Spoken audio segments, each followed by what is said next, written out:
Fireside Chat in English. I have a special guest for you guys today. Sanghee, he's the general manager of APAC for Sandberg, and myself, community advisor in Apiary community, also am product lead in Tap Homes. Um, so the topic today is about incorporating user feedback into product development. So the topic sounds challenging.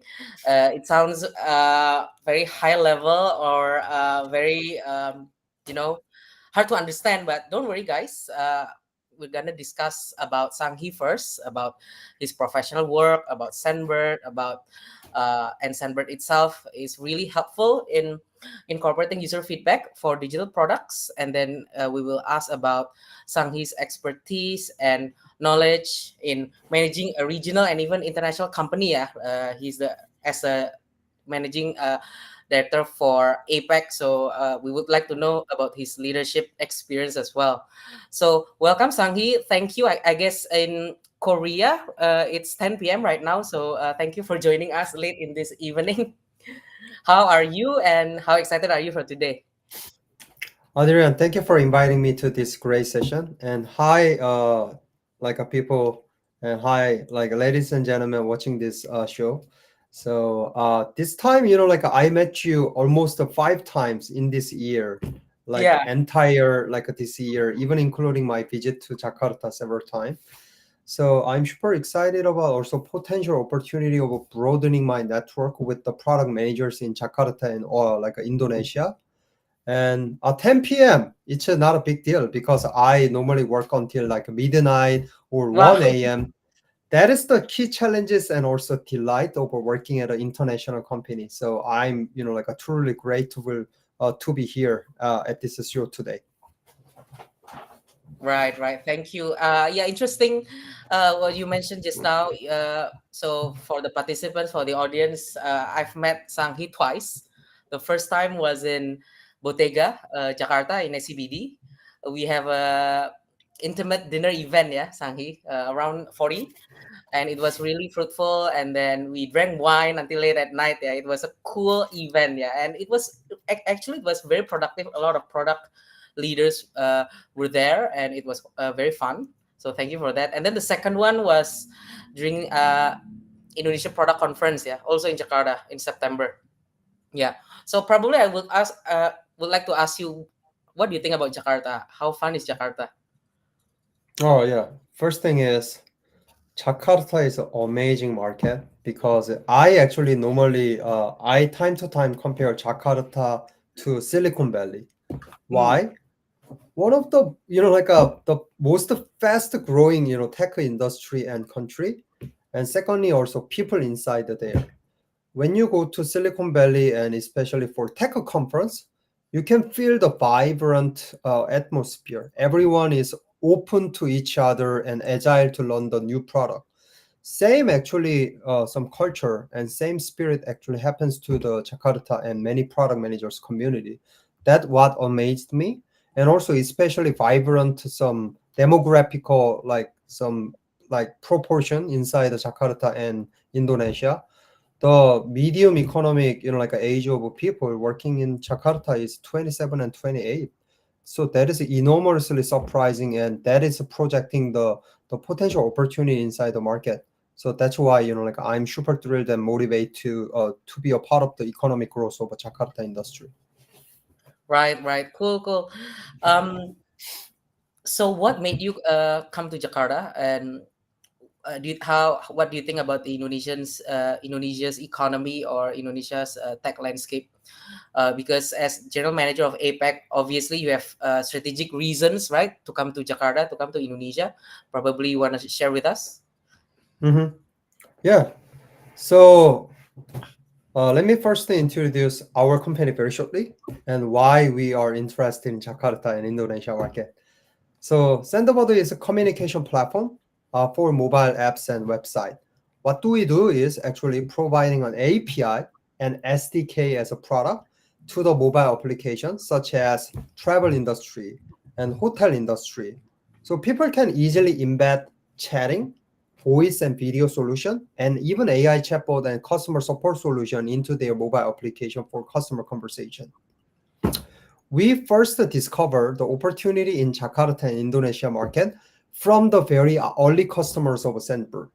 So Traveloka has been our customer for almost 5 years, and they started using Sendbird for customer support chat use cases. So we were very surprised about the vibrant unicorn ecosystem and industry of Indonesia, especially in Jakarta. And also Gojek was the early customer of Sendbird. They used our chat for intermediating the conversation between drivers and users. So we were surprised. Wow, so many unicorns and very fast growing startup ecosystem in Jakarta. So what is more there? And we found out some of the, some commonality between Silicon Valley and Jakarta. Why? Because when you go to some different country, many of the decision maker and economic buyers are either just pure business people or finance people. But some interesting thing in Jakarta is product manager forms a very strong backbone of the product development, and they actually has become the decision maker of some product like Sandbottle or Mixpanel. So that is like a really excited us. Wow, this market is something we can replicate our success in the United States and Silicon Valley. We can just directly drive some market expansion strategy here. Of course, there's some of the unique factor, but we actually see the not only just a huge market opportunity, but also some of the commonality about the global market and Jakarta, so we can actually replicate our success factor easily inside the country. Right, cool. Thanks for sharing, Sanghee.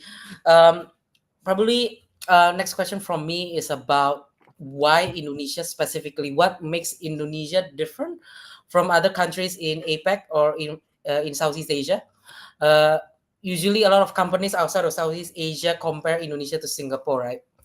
I myself have been working in Indonesia quite a while, and I've seen that there's a lot of resources, obviously, right, and a lot of ambitious individuals in the workspace, in the workforce, who like to be an entrepreneurs, create their own startups, probably to solve issues in the society, in the Indonesia context. Yeah, probably you want to share with us why Indonesia specifically? Oh yeah. First is a population. Why population matter? It directly actually drives the scalability and market potential. 207 207 million the population in Indonesia compared to the fractional population in Singapore. That is an unparalleled advantage in the market. But when you look inside the detail, actually young vibrant economic population driving the nation's growth is something different. Why? Because most of the population working dynamically inside the Indonesia is young people and also highly educated people. I know some of my friends from the McKinsey who is currently working inside the Indonesia market. They used to study in the United States and work at the United States company, but they wanted to come back to the Indonesia and wanted to spearheading the growth and innovation of Indonesia market. That's a huge differences because when I ask my friends, Korean friends working and studying in the United States, if I ask them, will you come back to Korea? Only probably 50% of them may speak yes. And Chinese friends, maybe 50%. My Indian friends, maybe 20%. But almost 80 to 90% of my friends, they came back to Indonesia market and wanted to spearheading the growth and also innovation of the market. That means a lot because they, as an insider, they see the potential and growth opportunity inside the Indonesia market. And also, the Singapore is mostly like large corporation and conglomerate driven innovation versus Indonesia is mostly the startup ecosystem driven innovation. Means more in terms of a number and quantity perspective, there must be a more like a larger number of opportunity we can divert, we can drive and explore inside the country compared to Singapore market. Of course, Singapore has some strategic opportunity as the some regional headquarter of many multinational country or enterprise company. So we want to actually balance our go-to-market strategy between enterprise focus and mid-market and startup driven, like a growth. And Indonesia is definitely our go-to-market, some like a hub for driving our like a mid-market and startup driven go-to-market strategy. Right, Sangi. Thanks a lot for that. Yeah, as an Indonesian, obviously, I'm proud of someone like you to mention that. Interesting choice of words like startup led growth or opportunities in Indonesia as compared to conglomerate or corporation companies in Singapore. So probably I would like to ask you: is there a lot of opportunity that other companies outside of Southeast Asia can, leverage in Indonesia? Should you recommend other companies like in Korea or in China, Japan, or outside of Southeast Asia, even in the West, to invest and start up company in Indonesia? I recommend highly, like about the Indonesia to other startup I met in Korea and Japan because there might be some different, strategy of, like a customer acquisition. Some might be sales driven enterprise go to market. I'm actually, like speaking this in regard with some enterprise solution and B2B SaaS company. So please regard that. So there are different go-to-market strategy and user acquisition channel. One is very highly sales-driven enterprise go-to-market. Second is more, like a inbound and user community-based acquisition. Because of the very cold startup winter currently exists in this, like a, not only just APEC market throughout the world, the efficiency of user acquisition and cost of user acquisition has become extremely important. That's why community-driven user acquisition is very important in the not only just SaaS market, but also other just B2B or B2C or B2B2C, such as a Notion. And Indonesia has not only just a large number of users and potential buyer, but also it has a strong, very vibrant user community. You must be know the like the vibrant nature of community in the Indonesia market. Do you think that other than just PM as a community, do you also see a lot of different community other than just a PM in the different job profile and job title? That is Right. question to you, Adrian. Yeah, I guess if you mention about the title, everyone can become a product manager, right? And not all product managers are actually product managers, Sanghee. That's what I have been experienced in Indonesia, because at the end of the day, Indonesia is rapidly growing. Um, it's not yet advanced, in my opinion. So, but there's a lot of things that companies can try on. So there's no right or wrong.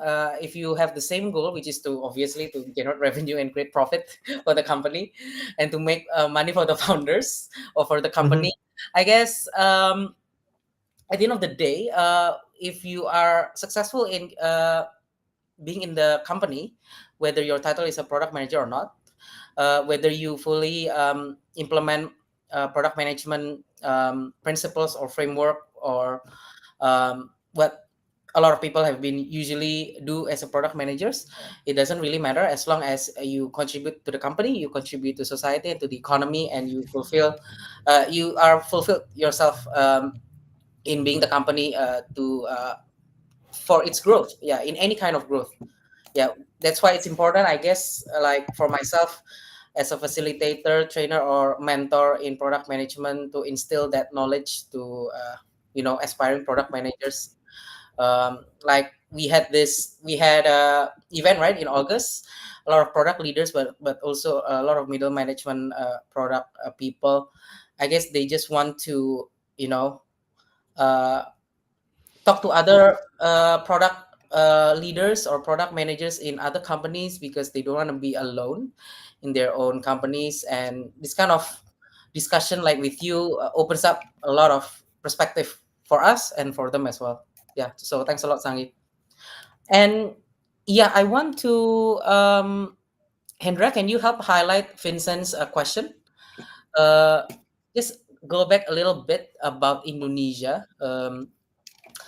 Do you change your business models for a specific country like Indonesia, or you differentiate by company type, like you mentioned. I guess it's about localization. Like in Sandberg, do you mind sharing with us? Do you have differentiation when you tap into the market in Korea, for example, or in Indonesia? Oh yeah. So first of all, I briefly explain about the different go-to-market strategy, the enterprise and sales driven, and more user and community driven. So we are trying to tap into the Indonesia market, mainly leveraging the community and also brand related some strategy. So in the last August, we had some the product manager, some community event at Bottega with Adrian, and that was part of our strategy for driving the user awareness from the beginning, and mainly tap into the like a branding strategy, and also building the community and nurturing the community of Indonesia market. We feel that if we are trying to become the sales driven from the get go, I don't think the user and product manager community in the Indonesia market, they will actually buy in the authenticity of our approach. So we try to actually drive the market go to market, like a mainly driven by the community strategy, and also try to find the pathfinder and our partner such as Apiary group, so who can actually help us to navigate some of the detail inside the Indonesia market. That was the one of the region. And other than that, we actually work with some Indonesian local press, the press release, a PR agency. So we also try to just release many of our story in Bahasa native language. So that can also drive the enormous amount of the user attention and awareness from the market. So probably next year we might be able to feature the more like a product conference, and also some like a go-to-market strategy with direct sales meeting with some potential customer. But probably for the next few months or even next year, we may continue our strategy for building the brand awareness and also nurturing the community in order to earn the trust from our potential some buyer, such as product manager, and make them to feel the authenticity of our approach in the market. All right, Sangi. Thank you so much for that, for the answer. Yeah, this is from Vincent. He noticed that there are many competition that with similar apps. Maybe the focus on the unique selling point, or competition at the pricing or something similar to that. Oh yeah. So the pricing is something difficult. I also witnesses there are also some pricing sensitivity, and that is actually different by country by country. For instance, Japan is not very price sensitive market, but instead they really focus on the reliability and also service quality. Almost they are asking for 5 digit of nine, like a 99.999% of uptime or something. But instead, some of the market can be somehow like a price sensitive, but it can be like a different by how we approach. When it comes to the direct competition against the other like a similar product, we try to understand what is the feature that customer is buying from Sandboard versus other competitor, and we try to understand if that feature is provided by the competitor. And when it comes to some some competitive edge of Sandboard, we are not trying to bargain our product, because once we discount our price, then customer will continuously thinking Sandboard on top of the pricing, not the value we provide. Then when it comes to like a customers asking for discount, we try to understand, other than Sandboard, not the competitor, what is the alternative solution the customer is using. And because of that workaround of using multiple different system and software, what could be some of the saving of the customer's time, engineering resource. So we try to understand that type of resource and convert them into what are some of the waste and opportunities to cost. And that can be actually directly like a guide into some our conversation about commercial. But I acknowledge that there might be some, like a challenges about the pricing sensitivity, and that may exist in the market. And we try to be like a very hands-on to understand about the customer's reaction. So that is our approach, balancing the different, some customers' reaction and try to become very agile instead of just, just slicing the pricing and just approaching the pricing way.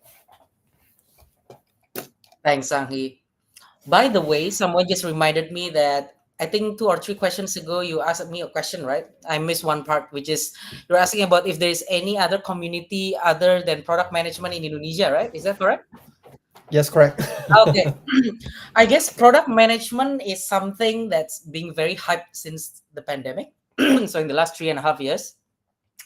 But I think right now in the last 6 months or seven or since the start of the year, AI and Web3 as well is gaining ground, especially learning about it from a non-tech perspective. Someone from non-tech background wants to learn about AI and or Web3. And then other than that, probably I can say product design or UX design is quite Mm, the community is quite vibrant as well, but not like as prominent as product management, I guess, because most are not in the position of managers or leaders in the company. And then other than that, marketing, I guess, usually marketing people are extroverted, likes to hang out and meet and collaborate, right, with other companies. So yeah, marketing, digital marketing, mm. yeah, and product Oh, design and AI and Web3. Yeah. Oh, yeah. By the way, looking at your background, you were the head of operations and business intelligence as well, right? So you have some knowledge in BI or in data analytics or data science. How about that? Yeah. Do you mind sharing with us, Sanghee? oh yeah. So actually, my motivation of driving the business intelligence of Sandboard was because of our investors. What Wow. does it mean is some like a very unique and distinctive difference of running some Korean startup versus the US headquartered startup is actually the board of director. The US investor, they tends to participate very heavily in the operation of a startup as the name of that, like a director, like board of director, and they want actually like the diverse set of the different like a business intelligence and data analytics, and they sometimes wants to compare our like dashboard and our business analytics to other benchmarking startup in the same industry.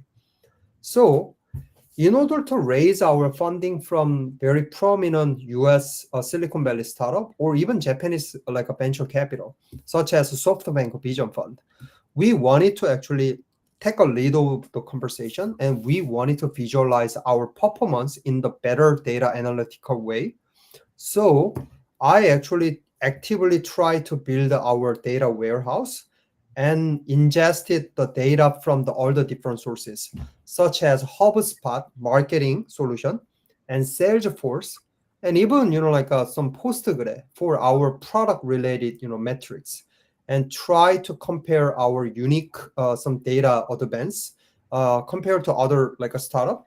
That has resulted in the better startup funding and also active conversation managing our board of director in our quarterly business like a review. So that was like my motivation of driving the business intelligence. But at the beginning it was very challenging. Why? Because I only had a business background. I didn't know anything about the like RDBMS and also data ingestion, ETL and BI tool. So I just sit down with our data platform like a PM and data engineer, and they taught me about the basic 101 about like a data tech stack from the get-go. And I was able to actually build a very early version of a data platform of Sandberg. Now it has evolved with the more like a bigger data platform with the Google BigQuery and like a diverse data pipeline. So I'm super proud, but I was only participating in the early days of our data platform at that time. Interesting and interesting. And probably last question for the first part. of our discussion today. Leadership. Uh, we're all curious about how you manage a regional or even international company as general manager APEC. Do you have any challenges, professionally and even personally, in managing a, a company, a digital product company? Oh, yes. Why? The reason I selected software and B2B is because it's such a great advantage of a global market using the software, because the software doesn't have a lot of cultural dependency. For instance, if you are doing some B2C startup such as Uber, like a ride hailing app, then you need to actually source some driver, and you need to actually source some customer that is highly culturally dependent in the certain country and market. But software is something you can build and sell internationally. But interesting challenging is software itself is culturally independent, but the sales and marketing process is highly cultural dependent. So knowing about the different customers and their buying process depending on the different country across the international market, and also hiring people across the different countries such as Singapore, India, Korea, Japan, even UK, that has become very interesting challenges that has made me to become very agile and also open-minded leadership during my time at the Sandberg. It has been almost 9 years since I joined this company as the first employee back in 2015, but it is continuing and ever evolving challenges even from the now. Okay, interesting, interesting. Probably one last question, one more question from me. Um, you are managing a digital product company, right? Sandra is very big. It's already quite um, popular as well. As in, a lot of people in Indonesia, I think, because of Apiary, has known your product or your company. Um, how do you feel about a non-product person managing a product uh, company? Is there any challenge? Oh, Yeah, or are you like scared of the product managers or the IT engineers, the data scientists? actually, at the beginning of my journey back in Mm. 2015, our engineer complained me a lot. Sanghi, you don't know anything about engineering and products, so you gotta actually, attend some boot camp, web engineering, web development boot camp. You gotta understand some general jargon and terms such as API and WebSocket. So they actually, taught me and drove me a lot of, some motivation to learn about the basic nuts and bolts about the development. But other than that, anyway, my unique selling point comes from the business side, not from engineering side. So I always try to understand our customers, where their pain point exists, and if they have any motivation to buy Sandboard. One of the key factors why Sandboard survived from the beginning to now and has become a unicorn. I think Sandboard is the first unicorn that coming from the Korea and has become, some of the US company, unicorn company. The biggest reason why is we were able to become very successfully monetizing the B2B enterprise customer from the very early stage. So our and my unique insight from the customer pain point and their motivation to pay Sandbot, that has become some, some unique factor that has contributed in the success of this company. Okay, that's a really great statement. Okay, Sangi, thanks for that. So we're gonna go to the second part, guys, of the discussion. The main topic, which is incorporating user feedback into product development. So yeah, as Sangi has mentioned, he's been with Sandbird since the beginning as the first employee for nearly 9 years. So probably knows a lot about user feedback or in-app communications for digital products. So the first question from me, do you have any insight that probably not many people know about how important it is to have user feedback in any kind of digital product, especially in application like mobile applications? Oh yeah. So again, please keep in mind that I'm from the B2B and enterprise SaaS solution at Senver. So my experience might be a little bit different from some of you in the B2C background and consumable product background. But sometimes I've seen many other startups around us having difficulties and trouble of collecting the user feedback and input. Why? Because sometimes the user don't know, what is their problem, or they want to hear from us about the insight and some of the, some vision instead of just being bothered by just telling us about what their problem is. Thinking about the iPhone, iPhone wasn't just coming from the user's input and feedback, but actually the Steve Jobs and Apple try to synthesize the user's behavior and try to just lead the user's some convenience by introducing the iPhone as a product. So I think other than users' feedback and input, actually having your unique vision coming from your product and some of the adjacent market, your product can be expanded and also evolve. That is very extremely important. Secondly, also understanding about other alternating solution that customer may compare yourself to the other solution. That is important. For instance, even though Sendbird is in-app messaging, we constantly compare Sendbird feature to other messaging solutions such as WhatsApp, Slack, or even compare Sendbird to the other custom or like a relevant adjacent solution such as Braze or CleverTap, something like customer engagement solution. That is important.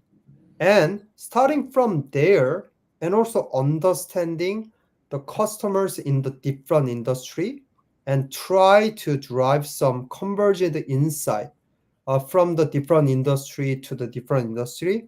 So leading the customer in the conversation from insight, vision, that is extremely important. So even before customer come to you and tell you about their problem, first making them to believe that we have a vision and there's a value to listen from us. I think that is the first stage. Great. Yeah, great, great, great. So yeah, probably my next question is this. In the Indonesia's context, like you mentioned, Traveloka and other startups, we are we are a fast-growing economy in Indonesia. A lot of startups with varying backgrounds, varying levels of advancement, varying levels of user number of users as well. Do you have any like any tips for someone who wants to create a digital product and put it in the app store or play store, mobile app? um how would they want, or how can they retain their customers? Because a lot of companies right now just focus on getting as many customers or users or leads as many as possible, right? But they're not thinking about retention. And I guess from the discussion just now and from your background as well in Sandbird, I guess you have a lot of insight regarding retention. So do you mind sharing with us regarding that, Sanghee? Oh yeah. So I really want to avoid the situation where I may be seen as a promoting sender, but that's what we do actually, like a promoting in-app messaging for user engagement and like a retention. So let me put that aside from this conversation now.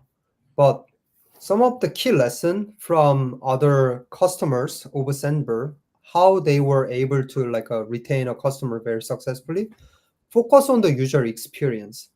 And those minor changes to give superior user experience in the accumulation in the long run, that has become a differentiation factor of your own service and platform.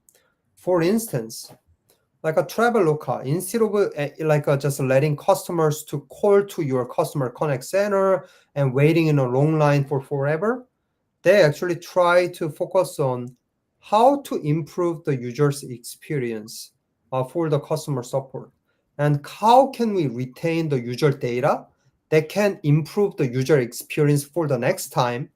So that was the motivation. They, instead of just relying on WhatsApp, in order to pertain the user first party data, they actually try to using that data to evolve the customer experience from the get-go. The promotion is not an answer. Why? Because promotion is easy for acquire a user. Then when your competitor doing some similar startup, similar promotion in the bigger benefit, then user will be easily just depart from your platform. So promotion is not the key. Probably maybe consider for the user acquisition at the beginning, but in order to retain a user, I think the user experience from the entire milestone at the customer journey, that needs to be of super like a detail. And I think that's the job of product manager. I think understanding user journey and at each milestone and improving the user customer experience to become superior, better user platform. Right, right, right. Regarding that, usually there's a lot of discussion regarding this, Sanghi. Balancing personalized communication in-app messaging, with user privacy, especially in today's digital landscape. Um, what do you think about that? About user privacy, especially with regards to a lot of sensitive and personal information being given as part of user engagement, obviously in a digital product. Yeah.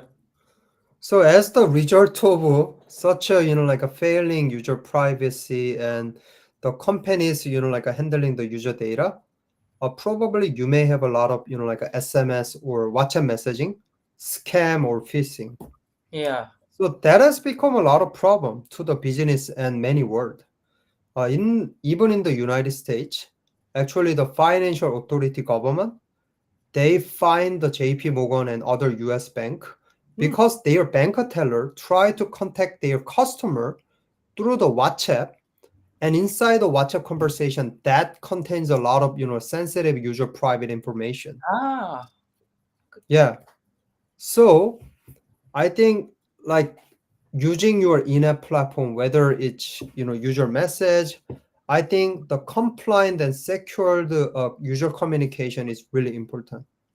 So, because of that, we understand the needs and the necessity of that compliance and privacy. And we try to set up the data and safety team from the very beginning. And even our co founder was heading that department from back in 2018. So, we were lucky to understand the needs from the enterprise and many, global customers. And we try to just apply for global compliances such as a GDPR and ISO 27001 or SOC 2 compliance. So in order to give some reliance and comfort to the many enterprise customer.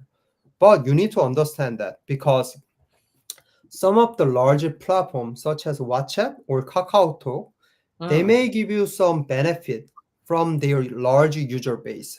So it might be some great channel for user acquisition, or it might be give you the less frictionless some channel for user communication. But you need to also understand flip side of that channel because you always have some like some risk of user some privacy. And secondly, you may not actually acquire that data from the WhatsApp because they don't want to share that user data to your platform. So that is like our basic some sentiment about the seeing the user compliance and what's the concern regarding that like other instant messaging and how that drives some like a effective customers motivation to become a part of our customers. Great, great.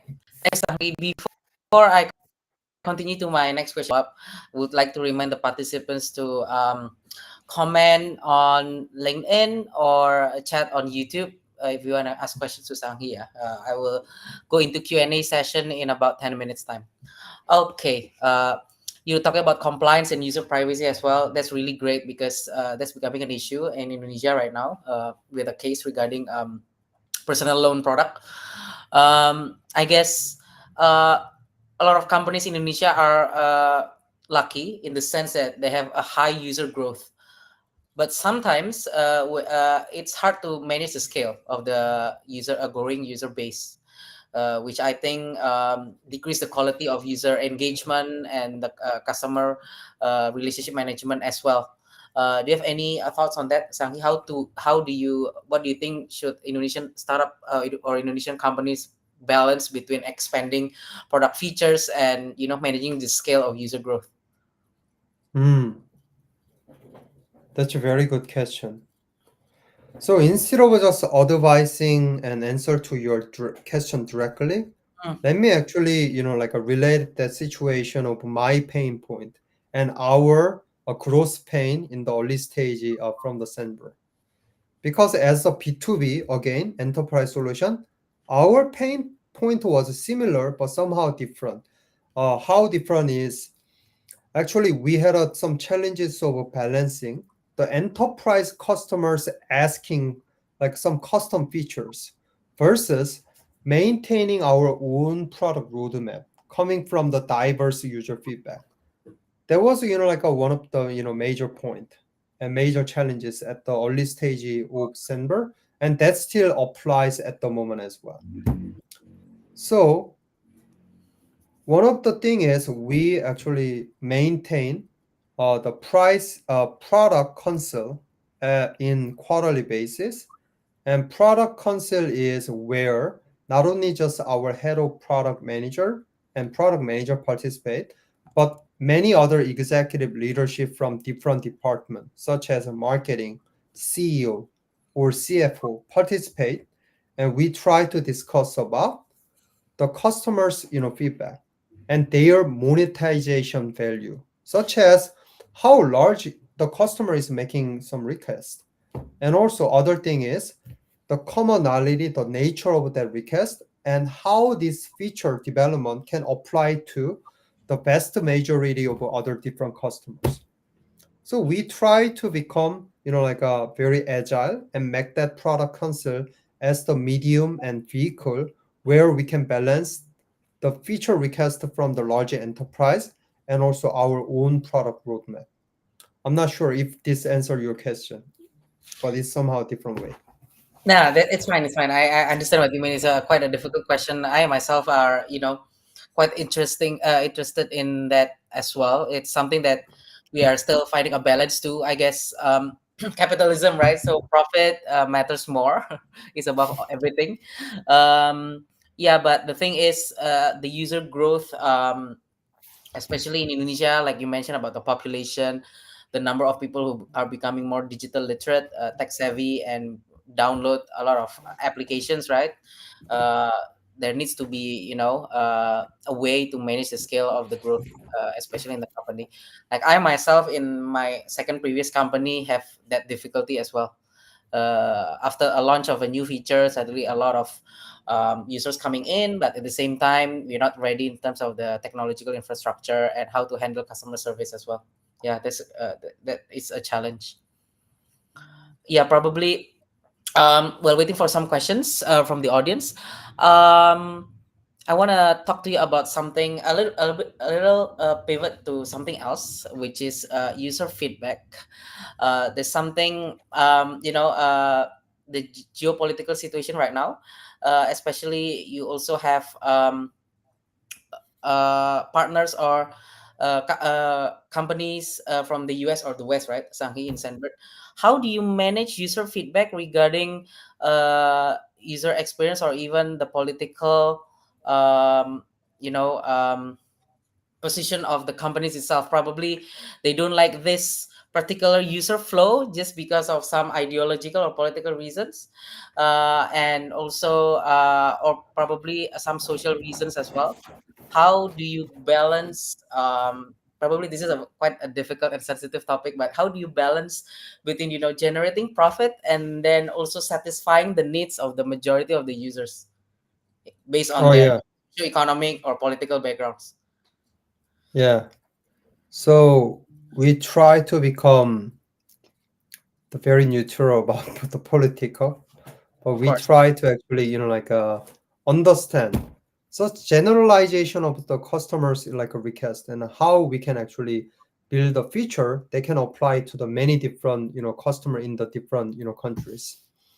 There might be some like a specific request depending on the cultural background or specific country, such as like some building the social API feature or Mhm. some exclusive user relationship feature that stems from the cultural background of a specific country. So we try to understand like what is the like the background of this request. For instance, there's a feature called the exclusive channel. That channel is an API function at Sandbird that like a moderator like you or me can see the many different like users, like hundreds of thousands of users at the group channel. But instead of just user is seeing that channel as a group channel, actually user think that the channel is like one-on-one channel with the audience and yourself. So it is actually exclusively making you feel like you're communicating with the moderator like one-on-one condition, but indeed the channel is group channel. Why the customer wants to that have that like a feature set? We interviewed the customer and we understood that user wants just a more private environment and private like a conversation instead of just having just a massive group where their conversation can be just slipped very easily. And then the company wants to use that private preference into some like some paid subscription.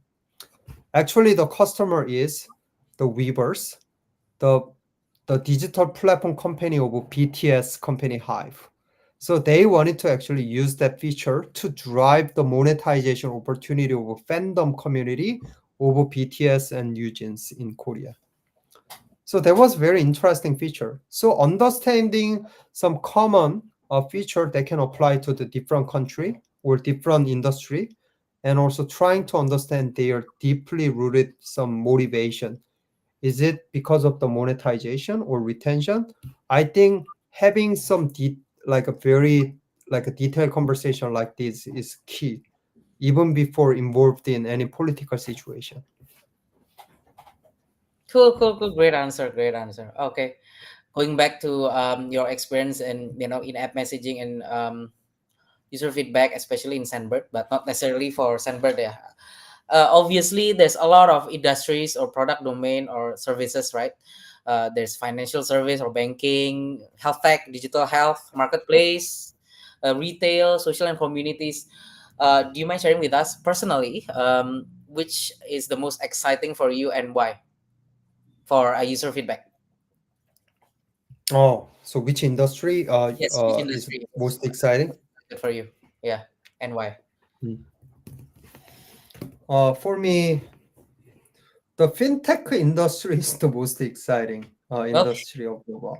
why is Why? Because fintech and financial industry, they used to be very slow in innovation, and they tends to be very like a stubborn in terms of many changes. And even there's some of the like a lack of resilience in their organization structure. And now the financial industry has so many threats from the different tech industry. Even Starbucks has the largest fintech like some deposit from Starbucks payment. And Apple also introduced their credit card. So there are so many threats and also the participation in the fintech industry from different industry. So that has become some threat and motivation that fintech and financial industry needs to innovate themselves.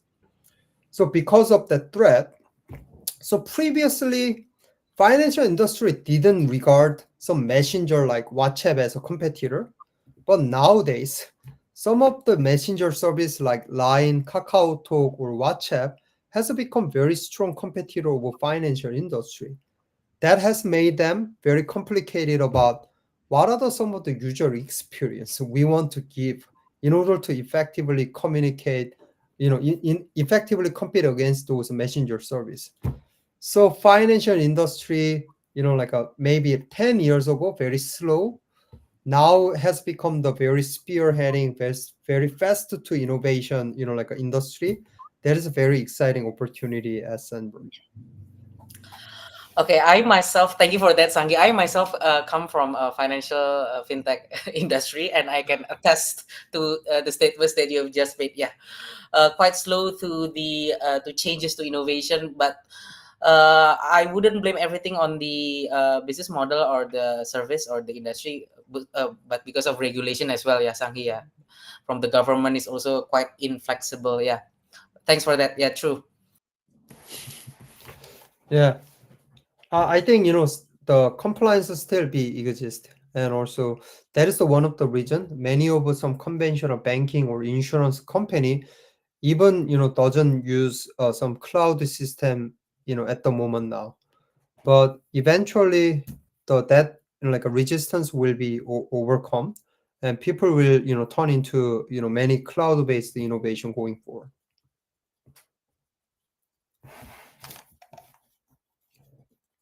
Yeah, Okay. I had an internet issue just now. Sorry, apologies. Okay, I was just going to say that thanks for that. Hedra, do you mind highlighting Vincent's question? If you have two or more important client generate most revenue and two totally opposite feature requests, how do you handle this? Okay, I guess a totally separate or even polar opposite feature request, yeah.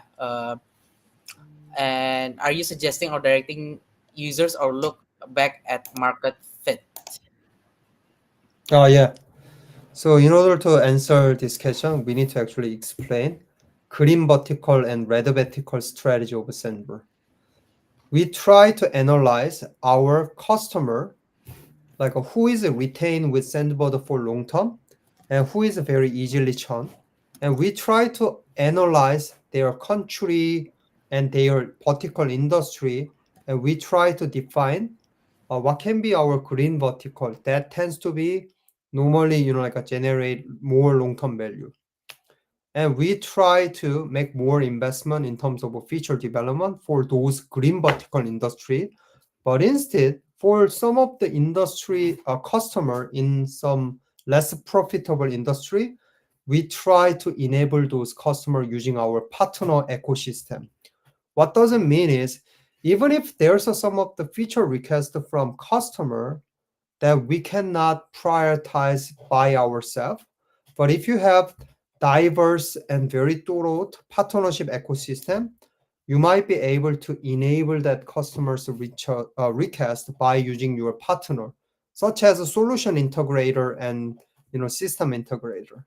So over the past 2 years, we try to actively partner with many different system integrator across the different APEC country, and we have used them as our enabler to successfully servicing both different like a customer in different profile. Great, great. Probably a follow-up question from me, but a bit more general, Sanghi. Is there any country that's most challenging for you in Sandbird regarding the feature request? I would like to hear, a perspective outside of Indonesia. Like, is there any particular country with, a different set of cultures or the one that's most challenging to you and why?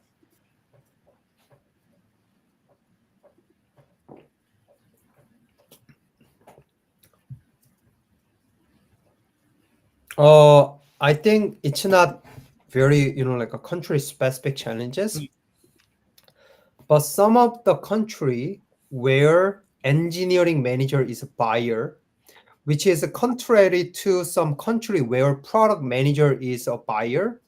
I think that is very challenging because normally product manager, they understand value of buying some like external solution such as a sender, but they also try to prioritize the different investment, different resource, and try to understand the business value. So we can actually easily work with the product manager. That when it comes to some engineering manager or VP of engineering as a potential buyer of a Sandber, they always try to challenge Sandber. We can develop this feature very easily. And we want to focus on this feature and this technology instead of listening more about the customer's needs and business cases. So sometimes it is difficult to just make them to feel that I know that you can do it. You can build it in house, but you have other priority and other resource, crunching priority. So you need to also understand that. And what is your customer's value and business goal? So that is, like our core challenges. And that can be applied to some country where they have some unique cultural background or some engineering like a leadership can become a potential buyer of a center. All right, all right. Oh yeah, there's a follow-up question here from Vincent. Probably will be the second last question of the day. Do you use framework like Porter's five sources? Uh, Not particularly Porter's five sources, but do you mean by when we define our green and red vertical? Oh I guess yes. So I'm trying to elaborate probably from Vincent. Yeah, Porter's five forces is a way to understand the difficulties and the challenges, to break it down. Probably maybe I just want to tweak the question a bit from Vincent. Uh, do you have any kind of feedback after any challenges from feature requests from companies? To not repeat the same mistake as before, to have an improvement for the next, the next request, and how do you grow from it, not to have the same mistake. oh yeah. So yeah, we have made a lot of mistake, in terms of retaining customer and also actively drive the customer conversation so they can actually unleash the full potential of their product feature set while working with Sandber. So some of the mistake I try to prevent now is first, when you speak to customer, even inside the customer's company, there must be a lot of different, stakeholders. For instance, even though I told you our major buyer is product manager, but head of a product and lead product manager may have a different opinion. And even inside the customer's company, there's engineers who is actually implementing Sandber. So I actually need to talk to them as well. And there might be some financial people who is involved in the buying process of Sandber. So some of the lesson I try to do is always listen to the diverse stakeholders within the customer's company. So I can actually come across with some synthesized approach for go-to-market strategy. That can actually relate it to your question, Vincent, because there's a threat of a new entry and buyers, some bargaining power and also some substitutional, like a forces that can be understood only if you listen to the different stakeholders other than product managers, such as finance people and engineering manager, why they register to buy Sandber. Because for instance, if engineering manager have a motivation of building chatting in-house, even though product manager wants to buy from Sandber, there might be some of the resistance from the customer's side. So you need to actually understand their very subtle and implicit motivation behind their behavior. All right, thank you, Sangi. Before my last question and as a closing for today, a great discussion, by the way. I would like to promote certain events from Apiary. The first one, oh, just one, yeah. We have an event coming offline in Jakarta on Saturday, 2nd of December 2023. The topic is AI. The title is The Role of AI Transforming Our Business and Work. Uh, a lot of product AI leaders will join us. So please come and join us for those in Jakarta, or if you are willing to come to Jakarta just for this event. And it probably will start in the late morning. Okay. And more information, please refer to Apiary social media accounts. Okay, so for the last question of the day, it's just a quick question. So, what do you think about the product management community in Indonesia, and how would you want them to grow, or anything that you would like to tell them as a parting gift from you? Oh yeah. Yeah.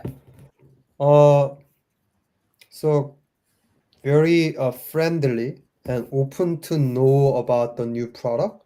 Even some guests from the different countries. So I was very, welcomed by product community of Indonesia. I think you need to actually keep that spirit because of that welcoming spirit of a product managers community in Jakarta. They are bringing many other expat and also many other business from the different country into the Jakarta. That is going to feeding your market for growth engine and future potential. So my advice is actually in order to make Jakarta and Indonesia as a center of Southeast Asia country for the future tech innovation, you need to bring the many external diverse and business participation into the market, such as just like you do. Because when you look at the product managers community in Jakarta, there must be already a lot of people from the India, Singapore, that has become part of your composition of the ecosystem. So please keep up that great work and continue doing so. That is going to be the driving factor of continuing innovation of the Jakarta market, especially in product managers community. I'm part of it. I'm super thrilled to be at that role in the future going forward. Great. Is that why your hoodie product stated as product? Yes, Purposely wearing actually, that, yeah, today. purposely wearing that, to show my commitment and also authenticity to be a part of it. Okay, great, great. And yeah, see you 2 weeks from now, yeah, 5 December in Jakarta. Yeah, I'll be in Jakarta on the 5th of December. Great Yeah, to talk to you. Adrian, thank you for the hospitality and thank you for giving this great opportunity and great TikTok.